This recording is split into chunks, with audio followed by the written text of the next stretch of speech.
Yeah, F&P usually isn't this skinny, so this is kind of a welcome sight. Yeah, it's Right. the opposite with utilities is, And pretty soon Amanda's got to run out of titles for A&J, so.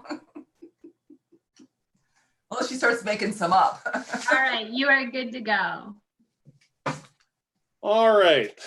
Welcome, everybody. I will call the Finance and Personnel Committee to order.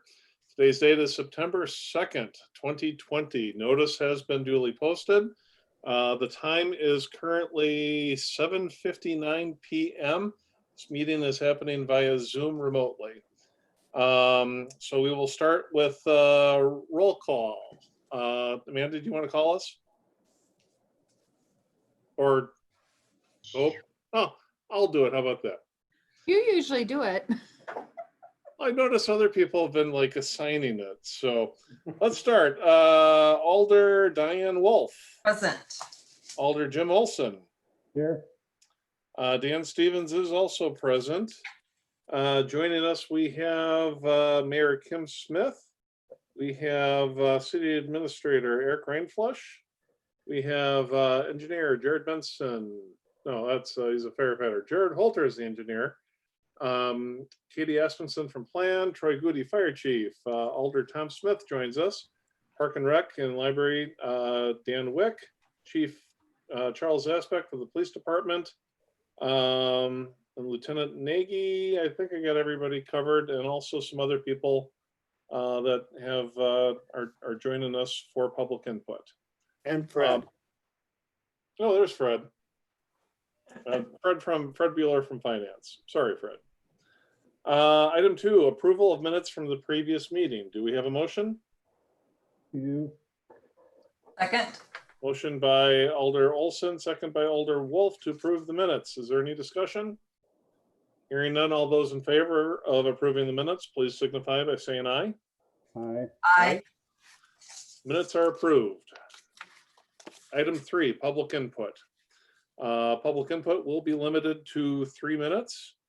Anybody wishing to speak, I guess you would start by maybe raising your hand on the system on Zoom. Please signify to the moderator that you would like to speak. Alderman Stevens. Yes, sir. Mr. Supervisor Ferries.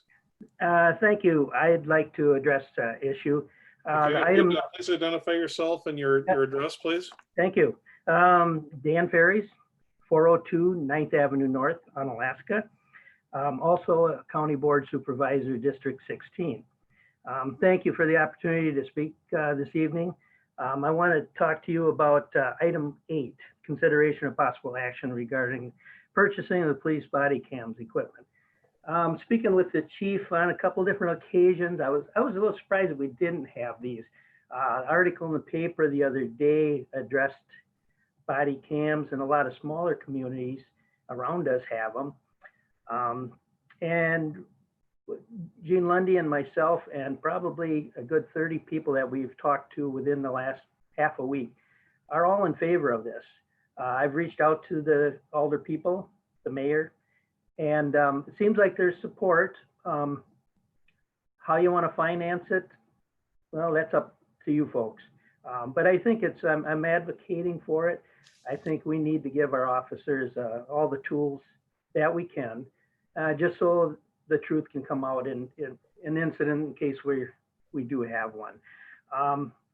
Speaking with Jeff Wolf, the La Crosse County Sheriff's Department, he's applied for body cams for next year's budget at about the same figure, about $85,000. He applied for a grant, and they're waiting to hear back on that, but it is currently in the budget for La Crosse County. It's possible, I don't know, and Fred, I'm glad you're weighing in here, that possibly CIVMIC, they've got a little skin in the game on this thing. I wonder if there's some resources from them that would maybe possibly, that they'd weigh in on it. But anyway, like I said, it's everybody that I have spoken to, and I mean everybody in the Onalaska area is in favor of this. Like I say, I'll let you folks to figure out how you want to fund it or whatever, but I think it's something that we need to move forward on. And thank God that we haven't had an incident on Alaska where we needed it. But anyway, my 3 minutes are probably up. Oh, and Alderman Stevens, looking at like policies and things like that, talking with Jeff, there are, it's called a Zetapol. It's a commonly used thing for municipalities that they do policies, and it's a universal policies throughout the communities that, so everybody is on the same page on this. So anyway, with that in closing, I want to thank you for giving me some time. Thank you for your service. And like I say, definitely support this project. Funding, you folks figure it out. All right, thank you. Thank you, Supervisor Dan Ferries. Thank you, Dan. Is there anybody else that would like to address the committee? I'll do second call. Third and final call before we close this. Is there anybody else that is popping up?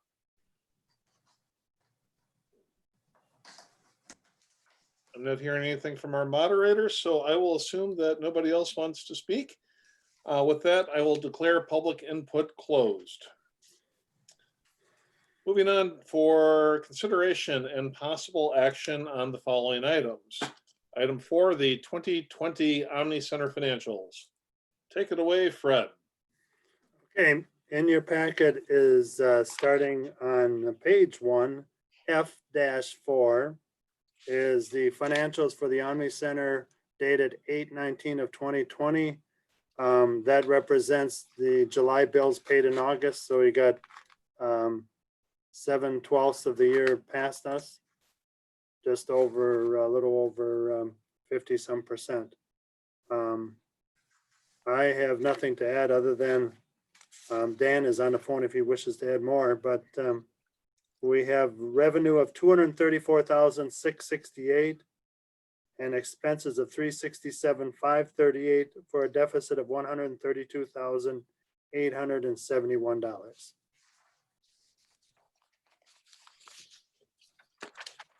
All right. What is the pleasure of the committee?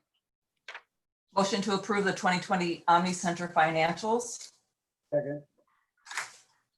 Okay, we have a motion from Alder Wolf, seconded by Alder Olson, to approve the 2020 Omni Center financials.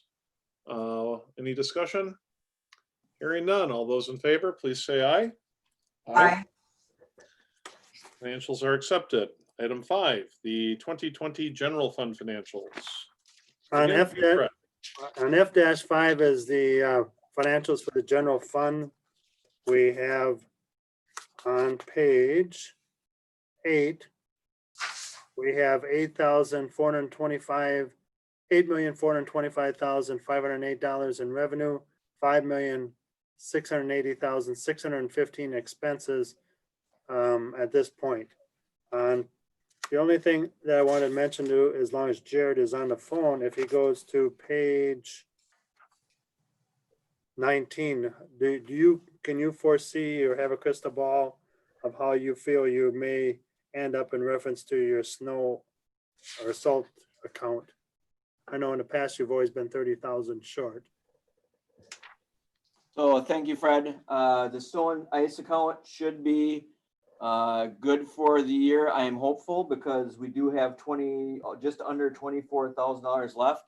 The salt sheds are full currently, but what we use in December, depending on how our snow and ice control goes in November, December, will dictate whether we spend the rest of that money to fill the shed before the end of the year. But we should be better also due to the fact we can make our own salt brine, do the capital investment. So I feel comfortable that we'll fall within that budget. Other than that, pretty much what we talked about back in June. Interest on investments has not changed. It actually is probably about as low as you could possibly get. Other than that, I don't have anything more to highlight. Motion to approve the 2020 general fund financials. Motion by Diane, seconded by Jim to approve the financials. Any other discussion? Hearing none, all those in favor, please say aye. Aye. 2020 general fund financials are accepted. Moving on to item 6, resolution 37-2020 to eliminate fixed expenses for common council and mayor. I think this is going to be an Eric thing. No? Fred? Sure. Me? And Amanda can jump in. She actually created the resolution. But it's on page 24 of your packet. This is necessary to allow, as we continue to move forward into the 2021 budget, to turn into reality. Without this resolution, what we've been working on probably wouldn't happen. So that's why this resolution is very, very important, even if it's only 3/4 of a page. Yeah, it may seem a bit premature, especially as it relates to the mayor, but we felt it was important just to capture in an official record the changes as they relate to the expenses. And so that when we look back in the future, we can see the reason and what our intentions were. I move that we approve resolution 37-2020 with one minor change, and that will be the 5th whereas, the second line. It should be election in April of 2022.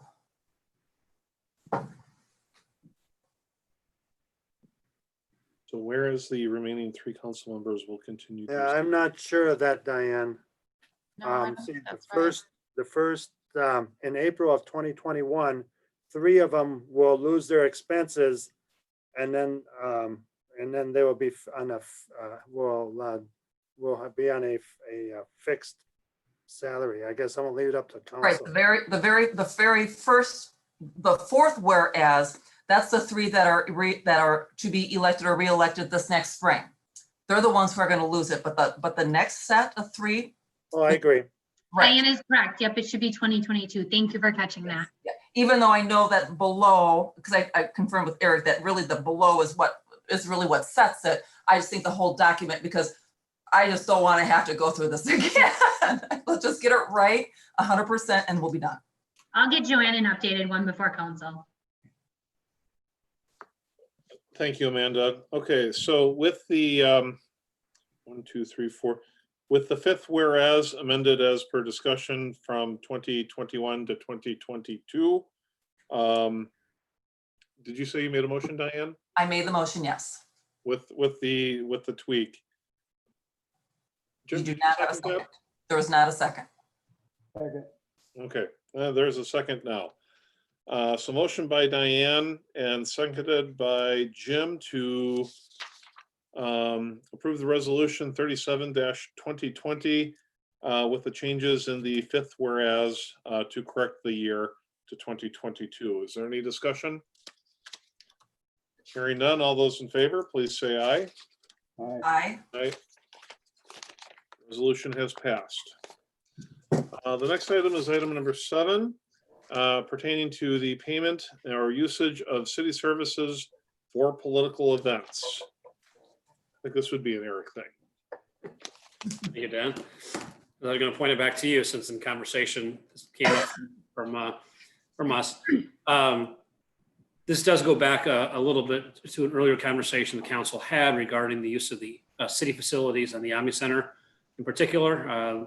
Historically, there were at least 2 political rallies that were attended, one of which paid, one of which did not pay for the services. But really, I think, and Dan, I know you're still on here, but you can speak. For the most part, regardless of if it's a political campaign or otherwise, for the Omni Center, we have the documents in place that people will pay for. And quite frankly, we can require a full credit card payment before they even step foot in the building for the facility. We don't have a lot of people using credit cards, but I think this is a good example where we could require that. So for use of city facilities, and really the Omni Center is probably the only one that would come to play. But it could also be, we could roll that out if they want to use City Hall, Public Works Building, or some other city facility. or renting a park or something. We have some of those procedures in place. I think the big question that we're facing now is what happens when political activities occur that's not necessarily on a city property, but we have expenses. In particular, those expenses fall within the public safety expenses. We really don't have Amanda, you correct me, we don't have a written policy or an ordinance that dictates, who should pay for what. But really, the big question comes in. I know La Crosse currently has a program where they do bill for the public safety services, or bill some amount for the public safety services. Reality is those groups aren't going to pay. So we could end up with outstanding invoices on the books that we really have very little to no chance of paying or receiving that funds. But I thought it would be worth having the conversation here in a public forum so the public understands that there's very important public safety services that the city provides these campaigns. We would like to receive the same value monetarily that we place on those services. And we can create the policy if the council so desires, but we do need to be honest, the likelihood of collecting that is very slim. Amanda, you just gave me eyes. Anything else to add? No, this probably comes up every election cycle amongst the attorneys, and nobody's really come up with a good solution to it. It's a frustrating problem for municipalities. As soon as we have a better answer, I'll be the first to share it. But I mean, at this point, about the best we can do is try to recoup the costs. But I know Assistant Chief Miller had reached out to La Crosse to see how their policy had tested out. They haven't had a really good opportunity, but you can invoice all you want, but if they won't pay, it doesn't really solve the problem. So it just in hypothetically, if candidate X wanted to come to town, do we require them to get a permit to hold a rally, or is that just a kind of a spontaneous thing that happens, and then we provide the protection? It depends how where does they're. the city get involved to the point that we get to bill them?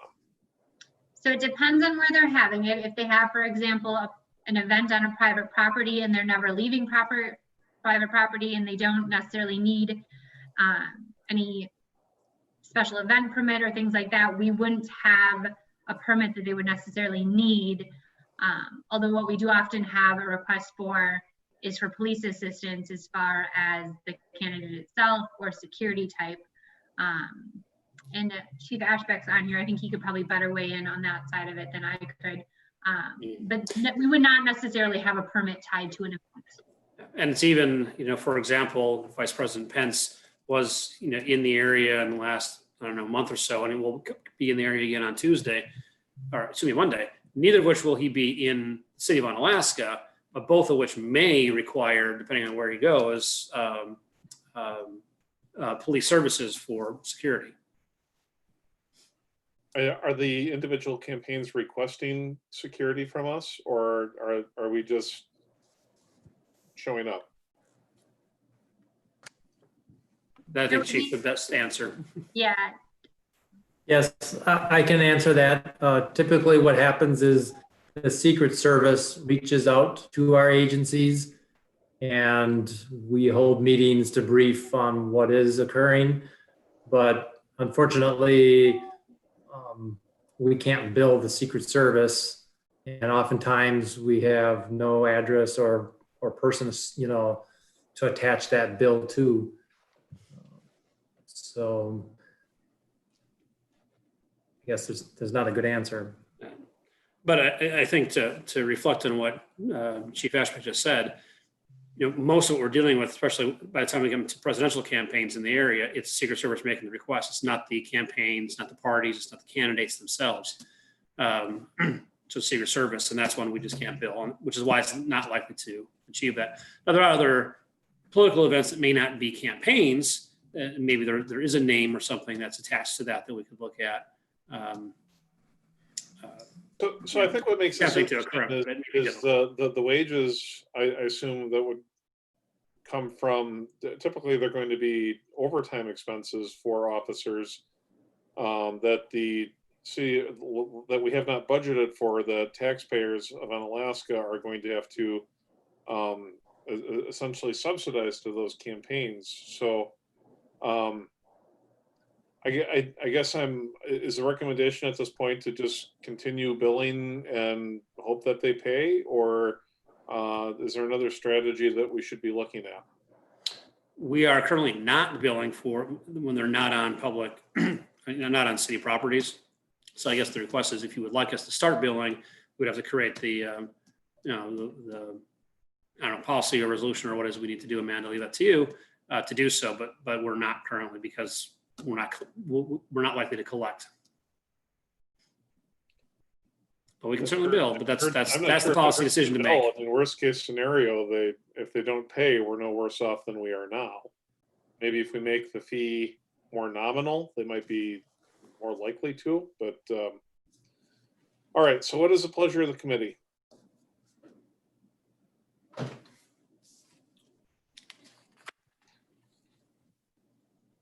I guess I would make a motion that the policy for Unalaska with regards to city services for political events is to create a fee structure and to essentially start billing.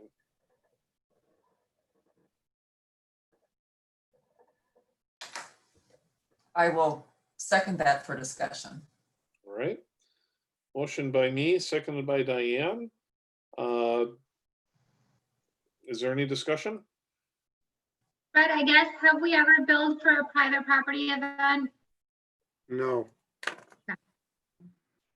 But when the event, for an example, was held up at the Omni Center, on a party that was on the last go around of elections, a presidential that is, that was the only individual over the 40 years of me being here that paid the bill in full of the use of the facility and any labor, whether it was a city of La Crosse assisting, La Crosse County assisting, or the city of Unalaska. That bill was paid in its entirety, and that was from Bernie Sanders. I think Mayor Smith has her hand up. Mayor Smith. Thank you for recognizing me. I just was gonna, for like a piece of information, I recently was on a call with the League of Municipalities and approximately 70 mayors across the state of Wisconsin. And this topic was discussed in a roundtable situation, and I would say universally, it was concluded or stated that any type of reimbursement for emergency services, especially police assistance, was not going to happen no matter what policy that you had in place. And if there were any events that were held on city property, that you should make sure to secure payment of those in advance of the event. Because the candidates are here one day and gone the next. So that's basically what other communities are doing around the state. Okay. Thank you, Your Honor. I guess my thoughts are this is very relevant right now, and Wisconsin is politically, I believe, is a state that's in play. It's a purple state, and specifically the 3rd Wisconsin district is kind of the purplest of all the districts. So the likelihood that we're going to have some expenses, some overtime expenses as a result of that is very probable. So to the mayor's suggestion is that, I guess maybe if I'm understanding this right, Kim, not to mess around with the private events, but if it's on public policy, if it's on public property, then the policy should be to either pay in advance or secure it with a credit card. Would that be a fair assessment? For the use of the facilities, but not for the police or potentially fire or other departmental support.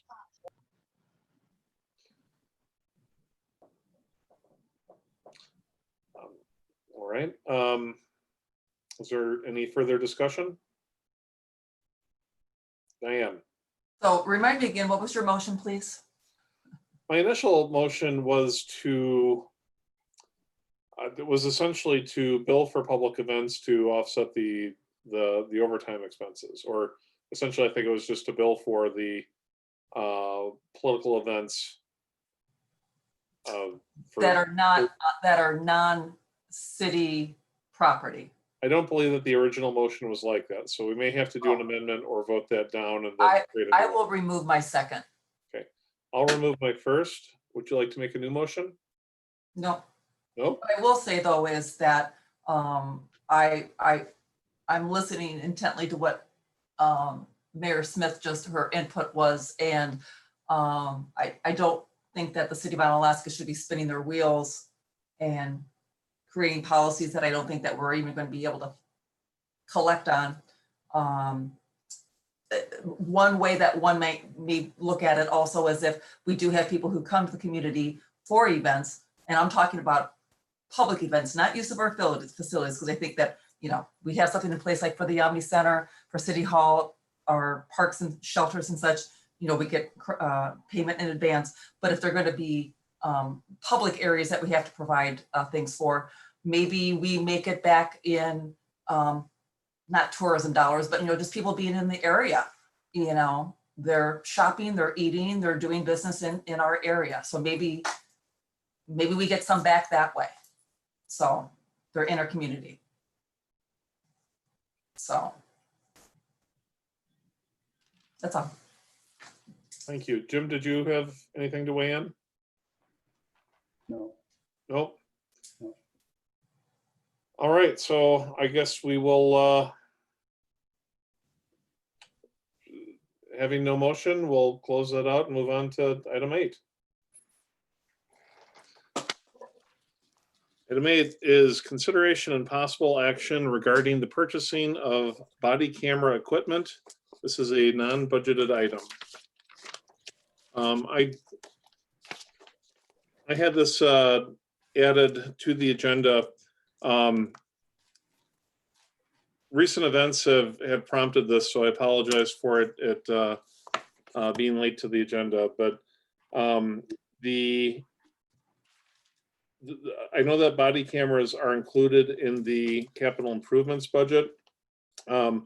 Other communities have had body cameras in their capital improvement budgets, and it seems like it's been an easy thing to get pushed off year after year. I think a lot of people support the idea, but with limited resources, it sometimes doesn't make the cut.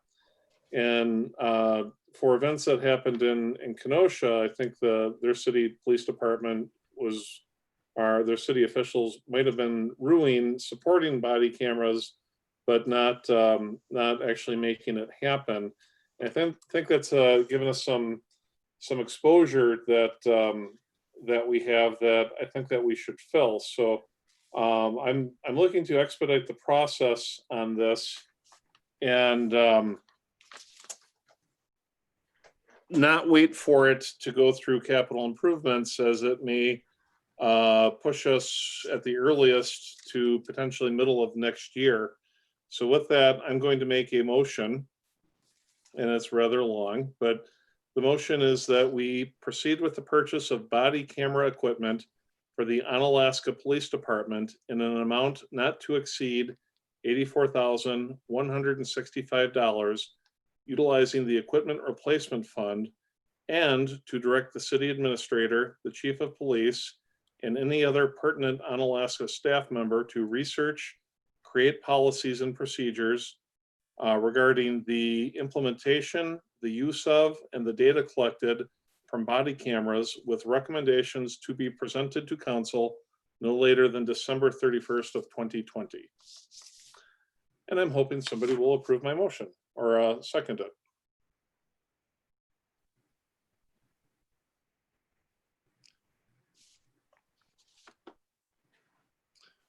All right. Hearing none, the motion will die for lack of a second. I've been a little overdue. For before I close that out, Eric, did you want to speak? I thought your hand went up. No? All right. Sorry, no, I was on mute. I'm good. Okay. Mr. Chair, before we move on to the personnel, did you want either 7 or 8 on the council agenda? I would like it on the council agenda, but I'll say yes, just because I think they are pertinent and the other alders may wish to give input. Perhaps the will may change. If I may, I think no action was taken here, so there's nothing really to refer to the council for action. So I think this would be an item that we would require 2 alders to put on the agenda. Would that be correct, Amanda? That's correct. On All right, either well, 7 or 8. if we don't hear anything, then I would assume that would not be the case then, Fred, that we don't put it forward. All right, so let's move on to the personnel, item 9, the update from Human Resources. Okay, so the list is getting shorter. Yay.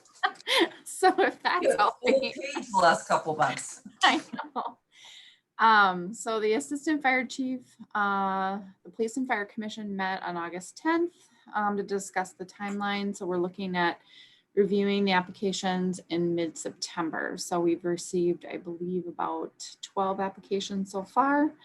So we'll hopefully receive a few more and then review those mid-September. The police department openings, I'm still waiting to hear back from Gunderson, and then hopefully we'll get the recruit started.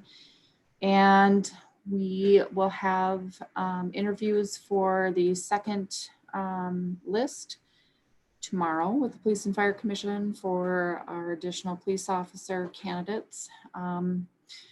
We screened the candidates down to 4 and 1 has bowed out. They got another offer.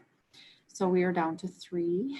And so then hopefully we'll have a candidate from that. So then we could potentially be fully staffed for 2020, which would not include any of the additional positions that were authorized to fill this year. And then that would give us the opportunity to fill the ones that were approved for October. The fire department, we have finished the psychological for the last open position, and they will have a physical scheduled shortly, and then we will be fully staffed, and then we will be working on filling the position that was authorized for October.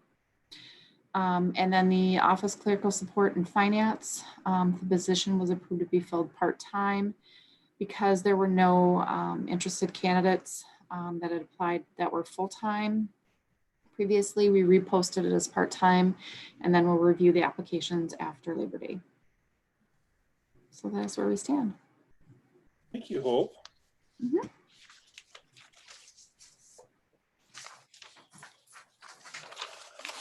Any other questions for Hope? Okay, so item 10, review and consideration of changes to the following job descriptions. Item A is building inspector 3. Yes. So the building inspector 3, the only changes that I made were in the training and experience and other requirements, which is, I believe, on page 3. And that is in section D. So what we're looking at changing is currently the requirements were they had to have the certification in commercial and building, and then in plumbing required. And we want to change that to electrical and change the plumbing out. And then if you also look at the lead inspector position, that is also similar, where the lead inspector position also says they have to have the commercial certification in building and plumbing, and then the ability to obtain the commercial electrical certification. And we want to switch those to, say, rather than plumbing, electrical. And then they have to get the, instead of the electrical plumbing certification within 6 months. The reason for this is initially when we had put these positions together, these job postings together, we had several people that were potentially interested in getting the certifications for these positions. So we had 3 possible employees that were interested in doing that. And 2 of them have retired. So now we have 1 employee who currently has the certifications. And so what we're looking at is he already has the electrical certification and he is working hard to get the plumbing certification. He has already tried a couple times and at the same time working on trying to get the commercial certification.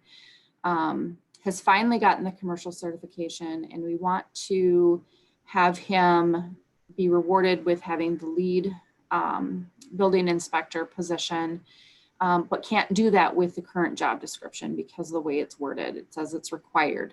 And so we want to have this switched over because the lead inspector, building inspector position is a salaried position. This benefits both Katie and the department to be able to supervise both the contracted service and then to help Katie out when she needs assistance in supervising staff.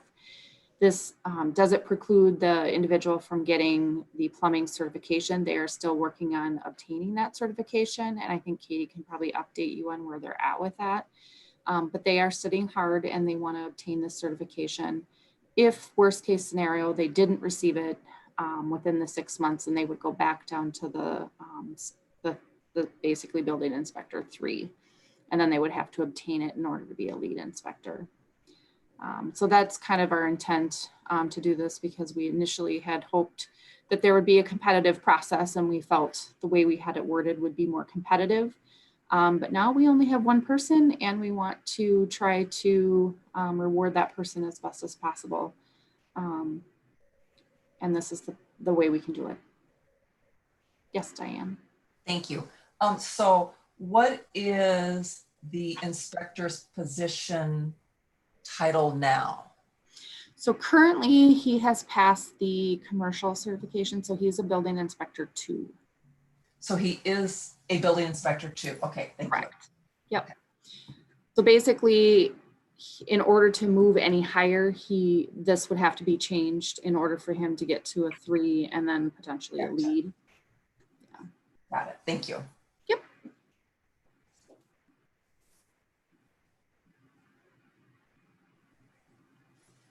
Are there any other questions regarding the changes?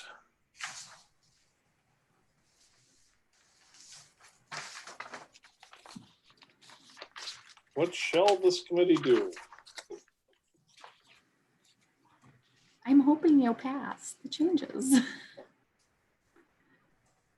Motion to approve 10A and 10B, the changes to the job descriptions of building inspector 3 and lead inspector. Second.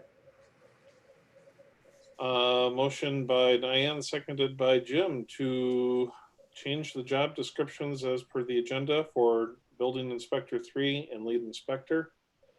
Any discussion? Hearing none, all those in favor, please say aye. Aye. Aye. Those are approved. Item 11, adjournment. Motion to adjourn at 8:38. Second. Motion by Diane, seconded by Jim, to adjourn the F&P meeting, commission meeting committee meeting rather, at 8:38 PM. All those in favor? Aye. Aye. We stand adjourned. Thank you, everyone.